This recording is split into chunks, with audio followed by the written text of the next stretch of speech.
क्या बात है, तहसीलदार और पुलिस एक साथ आए हैं? चलो चलो जगह हटो बच्चा, चलो चलो। पता नहीं कौन लोग आ रहे हैं। एमएलए की गाड़ी आ रही है।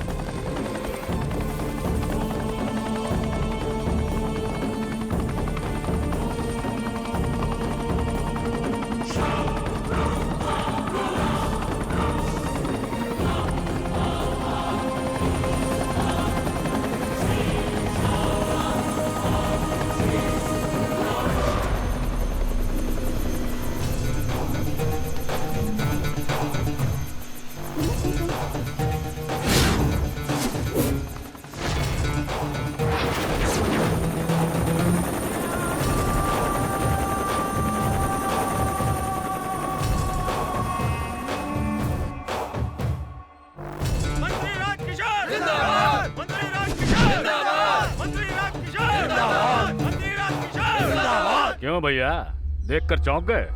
तुम्हारे सामने हाथ बांधकर खड़ा होने वाला कैसे मंत्री बन गया ये सोच रहे हैं? मंत्री राम प्रसाद को हटाने के बाद उसी जात के किसी और को मंत्री बनाने का फैसला मुख्यमंत्री ने किया, इसलिए मुझे मंत्री बना दिया। राज्य में मुझे सबसे ज्यादा वोट मिला, इसलिए मुझे मंत्री बना दिया।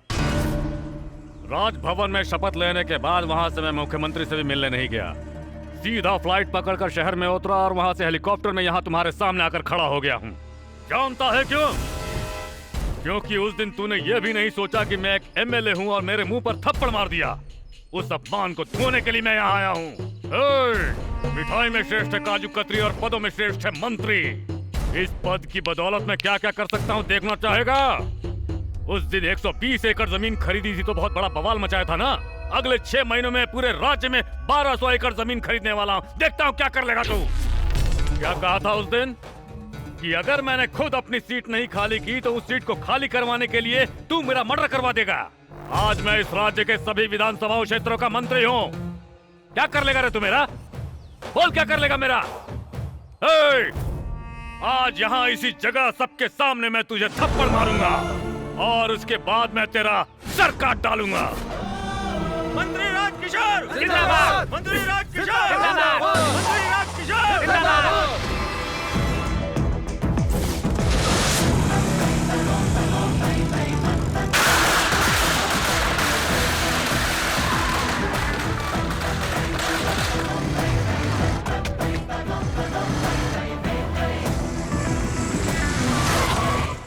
भैया आपको मिलने के लिए बिरजू पांडे का बेटा आया है। उसके साथ कितने लोग हैं? अकेला ही आया है।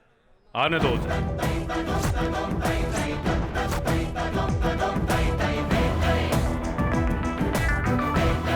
मुझे आपसे अकेले में बात करनी है। अकेले में मुझसे क्या बात करेगा? जो कहना है यहीं पर कह। मैं अकेले यहाँ तक आया हूँ, वो भी बिना डरे। आप क्यों डर रहे हैं? चल चल निकल सब यहाँ से, निकलो सब यहाँ से। मैं डर रहा हूँ। बोल क्या बोलना है तुझे? मिठाई में श्रेष्ठ है काजू कतरी और पदों में श्रेष्ठ है मंत्री, यही कहा था ना? आप एक बात जानते हैं, मेरी बात ध्यान से सुनना। मैंने देखा है परचून की लिस्ट में भी अरहर की दाल, मूंग की दाल, मसूर की दाल सब किलो के हिसाब से ली जाती है, लेकिन काजू केवल 100 या 200 ग्राम के हिसाब से लेते हैं। एक तो लेते इतना कम है और खीर में भी थोड़ा कम डालते हैं। ज्यादा खरीदने से पैसा बर्बाद होता है, ज्यादा खाने से तबीयत खराब होती है। यही हाल मंत्री का भी होता है। अगर मैंने बाजी पलट दी ना, या तो रोड पर खड़े होना पड़ेगा या फिर कोर्ट में। लोगों को हमेशा मैंने अपने पिताजी के पीछे खड़े हुए देखा है, आज पहली बार मैंने किसी को मेरे पिताजी के सामने खड़े होकर उन्हें चुनौती देते हुए देखा है, और उन्हें जान से मारने की धमकी देते हुए भी। सुनकर थोड़ा दुख हुआ। तुझे चुनौती देता हूँ, आज से 30 दिनों में अगर तूने मेरे बाप का सिर नहीं काटा तो मैं अपने परिवार के साथ तेरे पैरों में गिर जाऊंगा। अगर मैंने तेरा सिर नहीं काटा तो मेरे पिता तेरे पैरों में गिर जाएंगे। क्या बोला रे तू? तू मेरे पिता का सिर काटेगा तो मैं अपने परिवार के साथ तेरे सामने झुक जाऊंगा। अगर मैंने तेरा सिर नहीं काटा तो मेरे पिता तेरे पैरों में गिर जाएंगे। इसका मतलब है मैं तेरा सिर कंफर्म काटूंगा। मैं आज मंत्री हूँ रे, लेकिन तेरा बाप आज भी वही बिरजू पांडे।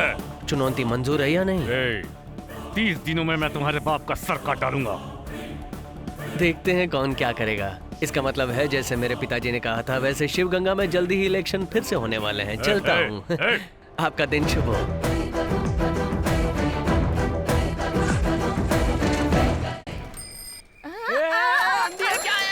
नाराज मत होना, मेरे साइकिल का हैंडल टेढ़ा था इसलिए ठोक दिया। हैंडल टेढ़ा हो गया है?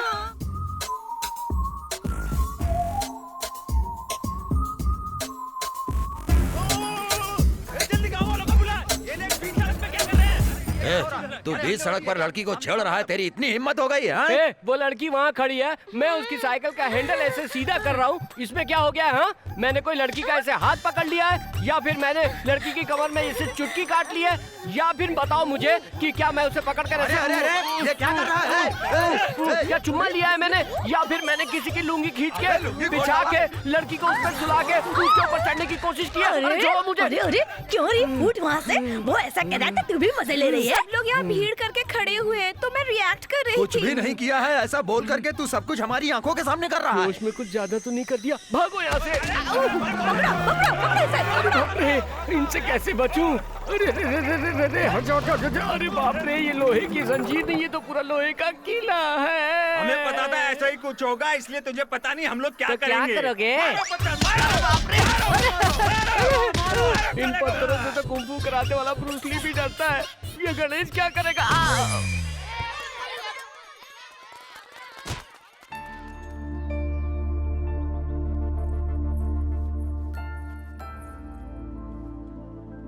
गणेश जी को देखकर हंस रहे हैं।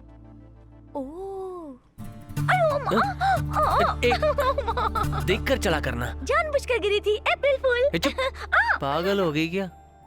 जरूरी काम से बाहर जा रहा हूँ, मूड ऑफ कर दिया। ऐसा कहते हैं कि अप्रैल फूल वाले दिन सिर्फ एक बार ही बेवकूफ बन सकते हैं, दोबारा नहीं। इसलिए जिस काम के लिए जा रहे हो जरूर पूरा होगा। भैया ऑल द बेस्ट। तो मोती, मैं तेरी भाभी से मिलने जा रहा हूँ। भगवान से प्रार्थना कर भाभी मान जाए। हाँ, चिंता मत कर, अगले साल तेरी भी शादी करवा दूंगा। क्यों भैया, इसे कौन लड़की देगा? चल जा, इसे क्या कोई लड़की नहीं देगा? हमारे इस डॉगी ने तो पूरे गांव में कई लड़कियों को पटा के रखा है। ये क्या कह रहे हो गणेश? और क्या, गेट खुला रहने पर किसी भी लड़की को फुसला कर नदी के पास ले जाता है। किसी दिन रंगे हाथों पकड़ा गया ना, तो HMV के रिकॉर्ड में जैसे फोटो चिपकी ना, वैसे तेरी फोटो किसी दीवार में चिपकी रहेगी और उसमें माला टंगी रहेगी। इसे मेरी सारी बात समझ में आ रही है क्या? क्यों श्रवण, ये गाड़ी लेकर कहाँ जा रहा है? आज राधिका से मिलना है, इसलिए आया। राधिका कैसे मिलेगी? आजकल कॉलेज की छुट्टी चल रही है ना। बोलो श्रवण। जयंती, तुम कहाँ हो? मैं अपने गांव में हूँ। और राधिका? बोल जयंती। सिकड़ी से श्रवण ने फोन किया था, वो तुमसे मिलने आ रहा है। अपने आप को अक्लमंद समझती है, ऐसे चले जाने से मुसीबत टल जाएगी क्या? तू अपनी बकवास बंद कर। हाँ ठीक है ठीक है।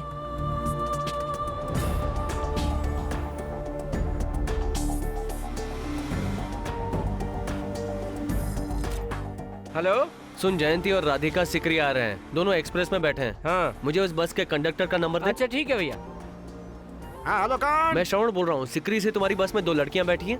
हाँ बैठी तो हैं। मैं रामगढ़ के पुल के पास इंतजार कर रहा हूँ, उन दोनों को नीचे उतार देना। ठीक है भाई।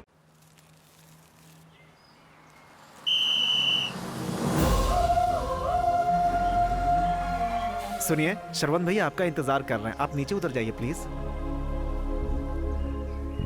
आप नहीं उतरेंगे तो गाड़ी आगे नहीं बढ़ेगी।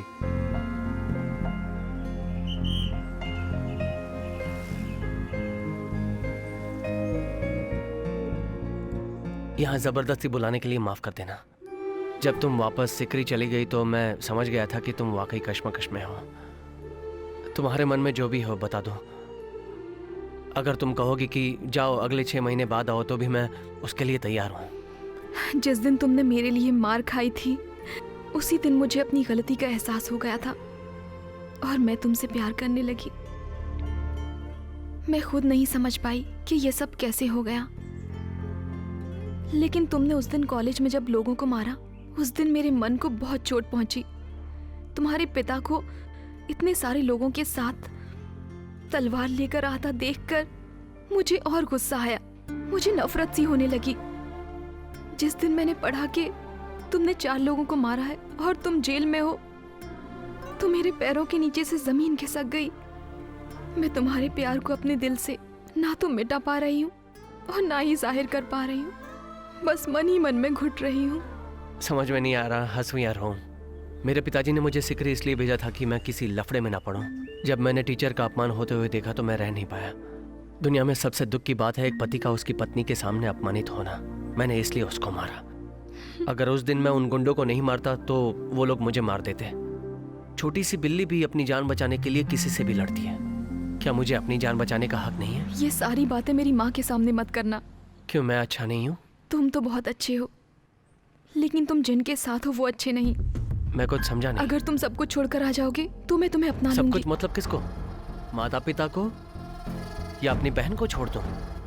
रिश्तेदारों को या अपने जन्म स्थान को या फिर अपने भगवान को जिसकी मैं प्रार्थना करता हूँ? किसे छोड़ने के लिए कह रही हो? अपने पिता को। मेरे पिताजी के बारे में कुछ मत कहना। तुम जानती हो वो कौन है? छोटी दुकानों पर मारपीट करके गांव के मेले में लड़ाई होने के बाद, नदी के पास मर्डर होने के बाद पुलिस ने 6 महीने तक छानबीन की और फिर उसे 5 साल की सजा होती है। उसके बाद उसका परिवार भूखा मरता है। तुम उनके बारे में क्या जानो? गांव में जब भी कोई छोटी मोटी लड़ाई होती है तो पिताजी उन्हें बुलाकर दोनों पक्षों को समझाकर, दोनों को आपस में समझौता कराकर, किसी के साथ भी अन्याय ना हो ऐसा न्याय करने वाले हैं मेरे पिताजी। तलवार उठाने वाला हर आदमी बुरा नहीं होता, ऐसी बात है तो वो सारे जाबाज सिपाही जिन्होंने आजादी के लिए तलवार उठाई गलत थे? दूसरों को मारना गलत होता है, खुद की सुरक्षा करना गलत नहीं होता।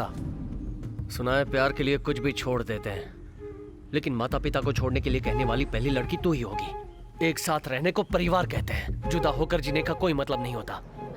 जैसे तुम्हें तुम्हारी माँ प्यारी है वैसे ही मुझे मेरे पिताजी जान से ज्यादा प्यारे हैं। तुझे प्यार करता हूँ इसलिए कुछ नहीं कर रहा हूँ। अगर यही बात किसी और ने की होती तो उसे काट के नदी में बहा देता। मुझे ना कहने के लिए तुमने दूसरा कोई कारण बताया होता तो मरते दम तक तुम्हें याद रखता, पर मुझसे दूर जाने के लिए मेरे पिता को कारण बताया, उसी पल में तुम्हें भूल गया।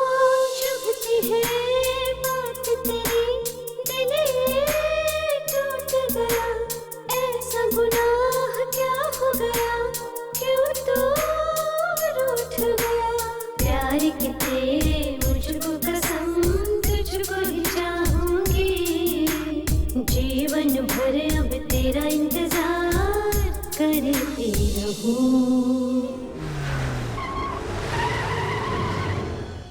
राजकिशोर, दोस्त आओ, मैं तुम्हारा वेट कर रहा था। यहाँ शिवगंगा में अचानक मेरा ट्रांसफर हो गया, कोई खास वजह? एक छोटी सी समस्या है। मुझे करना क्या होगा? उस बिरजू पांडे को अरेस्ट करके एक दिन के लिए जेल में डाल दो।